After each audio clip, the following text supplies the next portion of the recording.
What's up? What's up? What's up? This is Stephen A. Williams, president and founder of the creditrepairshop.com. And in today's video, we're going to talk about a debt collection company that's being sued. And it's actually a collection of debt collection companies. And if you've had any debt collections from United Debt Holdings, JTM Capital Management, or United Holding Group, these are really all one and the same, and they had this little shifty game plan of trying to be aggressive with one group and not aggressive with the other group that was buying the debt. Let me break it down for you.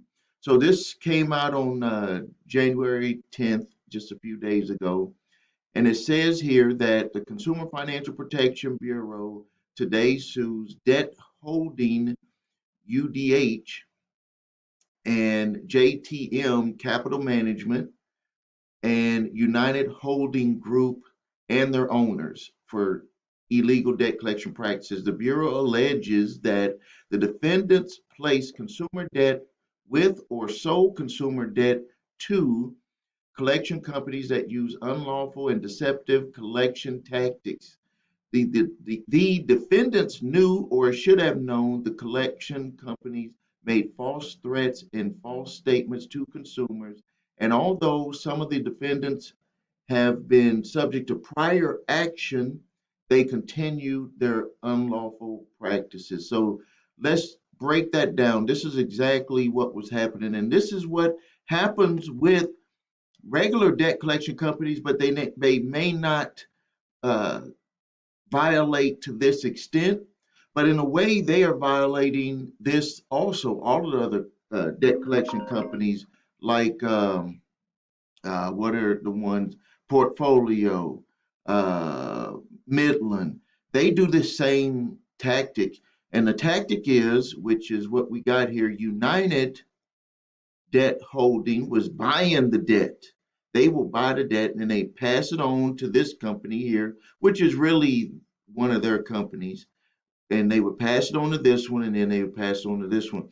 What I've seen from experience is that the further down the passing down assumption or quote unquote selling of the debt, the more violations will happen because what they're doing is they're trying to protect themselves, and it states it right here. So United Debt is trying to say we sold that to JTM, and then JTM sold it to United.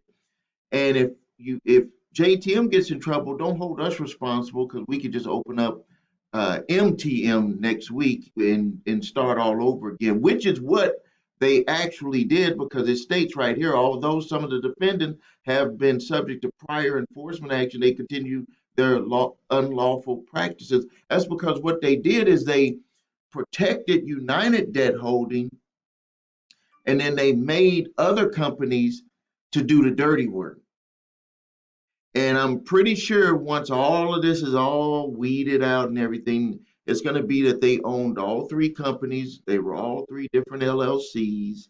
And that when they felt that they could intimidate the group of people that they felt that they can intimidate into paying the debts that they probably didn't even have to pay, but they wanted to use intimidation, scare tactics, which is what they were making. They were saying false threats of suing people.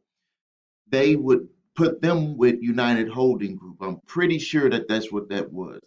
And then uh, they would, put a lot of pressure on people to, to pay those debts. And they made threats. So, and I've always talked about this in my videos that a debt collector cannot threaten to sue you unless they're going to sue you. And they cannot threaten it like if you don't do this, we're going to do that type deal. They have to remain professional at all times. So now, here we go here. UHG, which is United Holding Group, headquartered in Williamsville, New York, was founded by, and then it has the person's name. And then it says, had the co-founders. And all three companies are debt collectors that buy debt portfolios from creditors and other debt sellers. and then place the portfolios with or sell them to other collection companies. From September 2017 to April 2020, the defendants collectively placed debts with a face value of $8 billion. The three individuals from UHG, and UHG, repeated that, then managed an ongoing business for UDH and JTM. The Cfpb alleges all three companies allow third-party collection companies to deceive consumers and place or sold debt portfolios to collection companies engaged in unlawful behavior. So basically, what they were doing, and when they when they pull the rug up and see what's underneath there, they're going to see that they're involved with a lot of these other companies. And but basically, they were just buying debt, and I'm pretty sure this debt was debt that was past legal statute of limitations because they're using other tactics other than taking people to court. They're trying to do massive calls where they're calling people over and over and over again, making false threats that they're going to sue them, saying things that they're going to tell their employer, all types of stuff. So let's move down here. Allowing the defendants allegedly harm consumers by allowing third parties to deceive consumers. Let's go down here. Defendants receive hundreds of complaints that their collection companies were threatening arrest, jail, or lawsuits if consumers did not pay their debt. This is incredible that they would even threaten that. So they were, people say that debt collectors don't make those threats, and they do make those threats, and it's illegal for them to make a threat of arrest, jail, or lawsuits if the consumer doesn't pay their debt. The defendants also received recorded phone calls in which some of their third-party collection companies falsely threatened suits and made false statements about credit reporting. The defendants continued to place debt with and sell debt to those companies, allowing them to continue to collect on consumer debt after receiving evidence of their violations. As a result of some of the third party continuing to make false threats and misleading statements for years when collecting on debt they received from the defendants, placing debt and selling debt to collection companies engaged in unlawful behavior. The three companies and their owners substantially assisted third-party collection companies engaging in that. This is what I was talking about right here. That when you dug deeper, you would find that they were actually assisting them. The defendants knew or should have known that the third-party collection agents companies were making false statements to consumers. For example, from 2015 to 2017, UDH's compliance staff reviewed recorded phone calls from JTM's collection company and found that many contained major violations of federal law. Instead of terminating this relationship, how they're going to terminate it because it's their company, they increased the amount of business they sent to JTM. And that was because they started with their threats and intimidation, people were paying debts that they shouldn't have paid.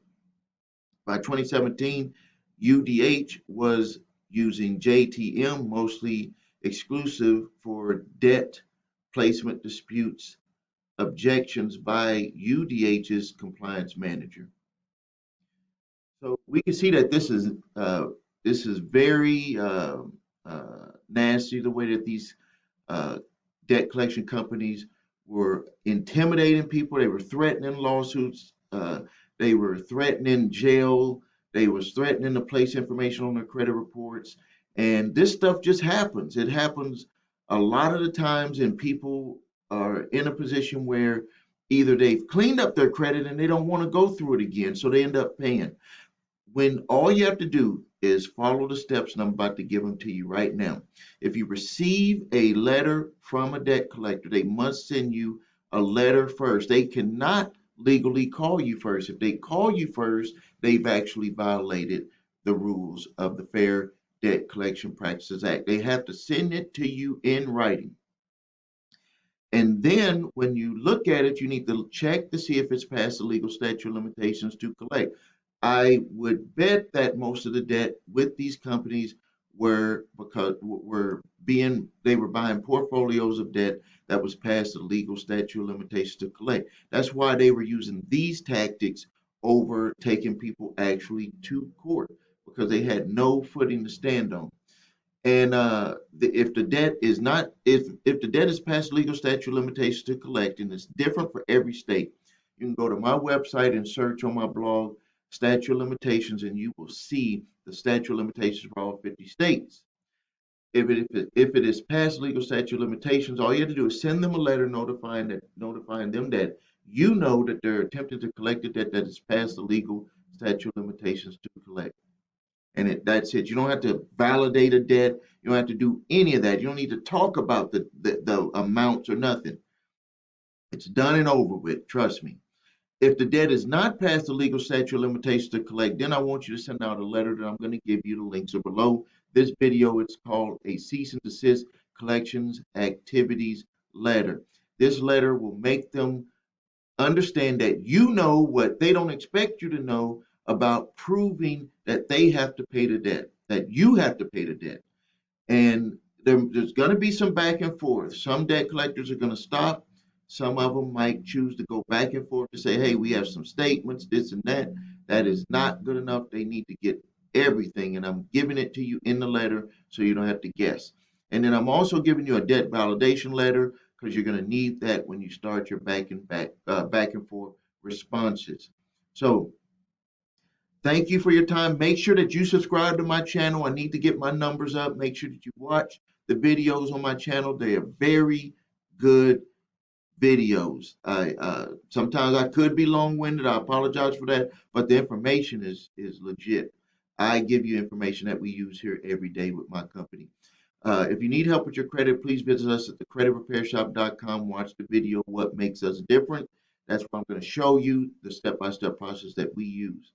If you need your credit reports and scores, please go to the website, your3scores.com. Links are below this video. And if you need my 3-pack of letters, the link is below this video. Thank you for your time. This is Stephen A. Williams, President and founder of thecreditrepairshop.com.